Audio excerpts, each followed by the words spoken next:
Dans la forêt des loups.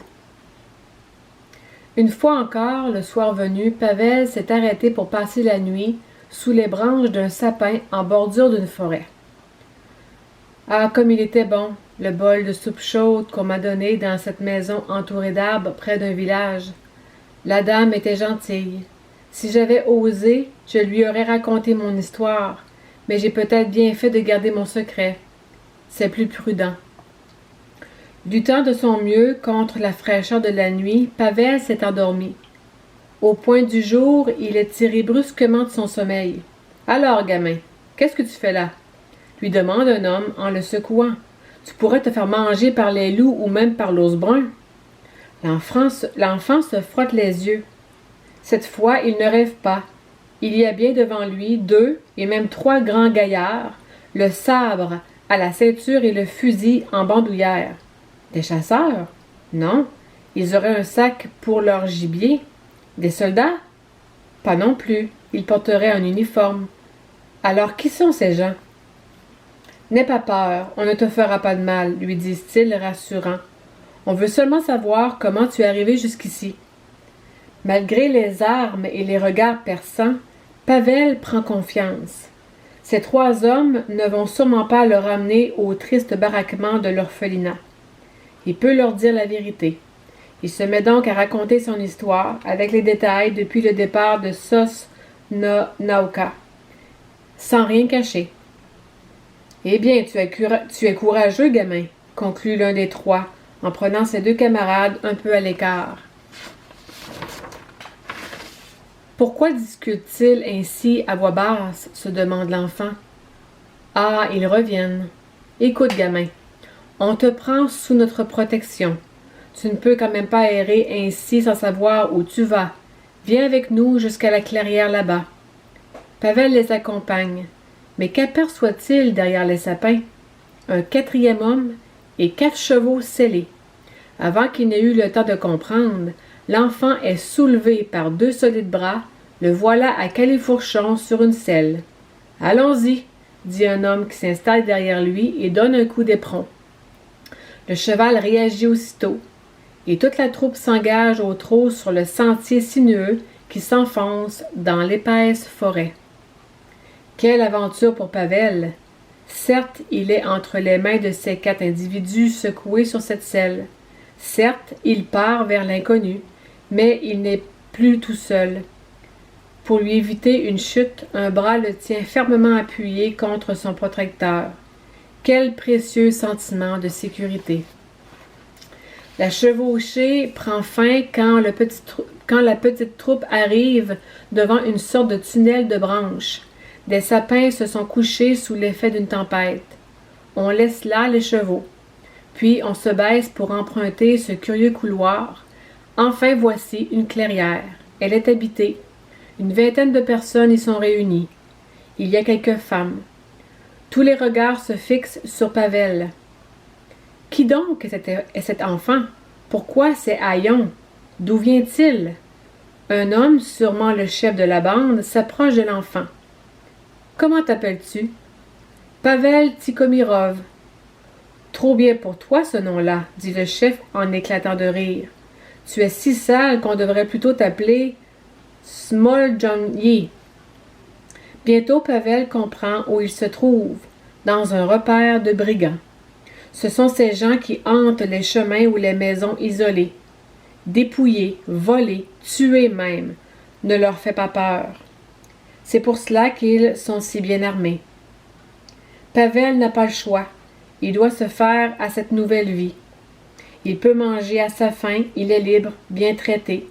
Avec le temps, il va pouvoir oublier sa maison à Sosnowska.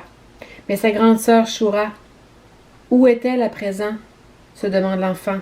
Qu'est-elle devenue? Est-elle peut-être morte? Souvent Pavel est triste en pensant à sa sœur.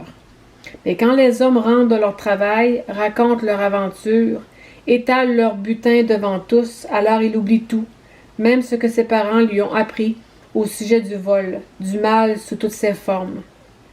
Pavel a changé de famille, de vie et de maison. C'est au milieu de ces gens qu'il va grandir, pour devenir un brigand lui aussi. Pavel, un brigand. Dans l'immense taïga de bouleaux, de mélèzes et de sapins, qui pourrait découvrir la clairière des brigands? Ils y sont bien cachés. C'est là que se préparent les raids si redoutés dans les villages jusqu'à 100 km à la ronde. Une fois ici, une fois là. Terrorisés, les victimes donneraient n'importe quoi pour avoir la vie sauve. Les bandits en profitent pour emporter tout ce qu'ils peuvent. Un adolescent participe à ces incursions. Il a le courage et l'intuition d'un chef. Ce jeune homme, c'est Pavel. 8 ans ont passé depuis qu'on l'a trouvé. Jeune enfant endormi sous un arbre. Il s'est fait à cette vie. Sa conscience a vite appris à se taire. Mais en ce beau jour d'automne, elle va se réveiller. Chevaux et cavaliers suivent le long chemin qui traverse la forêt. Pavel est en tête. Il aime n'avoir devant soi que le visage paisible de la nature sauvage. Brusquement, il tire sur la bride. Son cheval s'arrête net au bord du chemin. Sur leur monture, ses compagnons l'imitent. « Écoutez, dit Pavel, on entend des grelots. Un attelage approche. Vite, tous à couvert, ne bougeons plus. » Le chant des grelots se fait plus précis. Bientôt, tiré par de robustes chevaux, un char arrive, occupé par 2 hommes. Soudain, de toutes parts, des cavaliers surgissent. Le char est vite cerné. Les 2 voyageurs ont compris. On va les dépouiller. Vainement, ils tentent de résister. Ils proposent un peu d'argent pour qu'on les laisse aller. « Tu veux rire ?» dit l'un des brigands. « Il nous faut plus que ça. »« Nous ne sommes pas riches, supplient les 2 hommes. C'est ce qu'on va voir. » Alors plusieurs brigands se précipitent sur eux, les arrachent de leur siège, les ligotent, les traînent dans le fourré. Un coup de feu déchire le silence de la forêt. Un autre suit de près. Les 2 hommes n'ont pas eu le temps de souffrir. Tout s'est passé si vite. Déjà les bandits s'emparent des vêtements. Dans les poches, il se trouve que peu d'argent. 3 roubles, 50 kopecks. Ils arrachent les bottes de leurs victimes, puis s'emparent des chevaux. Bon, partons à présent. Attends, qu'est-ce qu'il y a dans ce sac? Fouillons vite. Non, rien d'intéressant. Une vieille tasse en métal, de la ficelle, 2 bouquins. Prends la ficelle et jette le reste, on ne peut rien en tirer. Non, ces pages fines feront du bon papier à cigarette. Bonne idée, Pavel. Enfile ça dans tes poches. Et maintenant, tous en selle. Le même soir, Pavel tire les 2 livres de sa poche. Il feuillette le premier. Son titre, « Voix de la foi », ne lui dit pas grand-chose. Voyons l'autre, le Nouveau Testament. Mais à Sosnauka, je crois bien que mes parents avaient un livre comme ça. Sur son lit de camp, Pavel se met à lire. Tout à coup, une phrase l'arrête net. Il relit encore. Puis plus les mots défilent sous ses yeux, plus il le contrarie. Il ne peut pourtant pas s'en détacher. Il n'y en a pas un qui cherche Dieu. Il n'y en a pas un qui fasse le bien. Pas même un seul. Il saute quelques lignes, mais là, c'est encore plus insupportable. Ils ont les pieds légers pour répandre le sang. La destruction et le malheur sont sur leur route. Ils ne connaissent pas le chemin de la paix. La crainte de Dieu n'est pas devant leurs yeux. Eh bien, se dit Pavel dans le temps, il y avait déjà des gens exactement comme nous. Mais cette pensée lui rappelle les événements de l'après-midi, ces 2 pauvres voyageurs, leurs vaines supplications. Qui donc étaient ces gens? Pourquoi avaient-ils emporté cela dans leur sac? Pavel reprend le livre. Tiens, en première page, quelques mots sont écrits à la main. 15 mai 1898, jour de ma repentance. En ce jour, le Seigneur Jésus a pardonné mes péchés et m'a lavé dans son sang précieux. Que signifient ces mots? Pavel continue de lire, un peu ici, un peu là. D'autres phrases le frappent. Ne savez-vous pas que les méchants n'hériteront pas le royaume de Dieu? C'est ce que vous étiez, mais vous avez été lavés, justifiés au nom du Seigneur Jésus. Le jeune homme tourne les pages, retourne en arrière, lit encore. Seigneur, si j'ai fait tort de quelque chose à quelqu'un, je lui rends le quadruple. Plus loin, Pavel découvre comment Jésus a été mis sur une croix entre deux brigands. L'un des deux a reconnu ses fautes, constate Pavel surpris, et Jésus lui a promis le paradis, même à un brigand. Pavel ferme le livre et le glisse sous l'oreiller. Le jeune homme s'enroule dans sa couverture. Il voudrait dormir, mais il ne peut pas. Constamment, il revoit les deux voyageurs à genoux, suppliant qu'on leur laisse la vie. Le matin se lève, Pavel n'a pas dormi.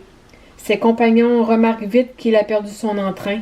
Il a l'air triste, désorienté. Il n'est plus comme avant. Au bout de quelques jours, Pavel finit par tout leur avouer. Depuis que j'ai lu certaines phrases du livre de ces deux hommes, je ne suis pas tranquille.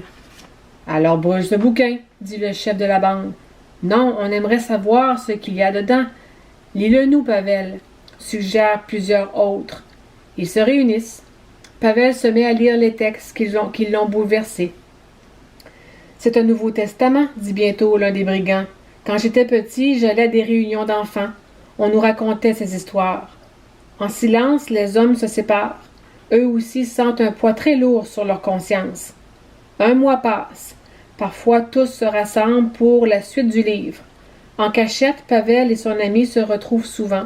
Il essaie de prier. Il leur arrive de pleurer.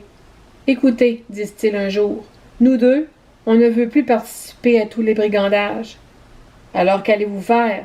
Vous ne savez même pas à qui rendre tout ce que vous avez pris. C'est vrai, mais nous voulons changer de vie.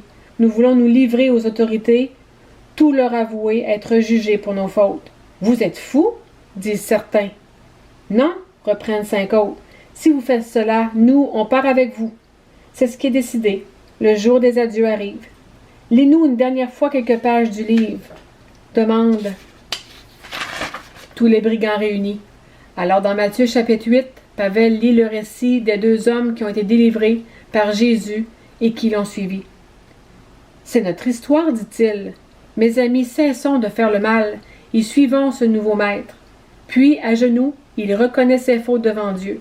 Les autres font comme lui. Alors c'est le départ. Que deviendront ces hommes?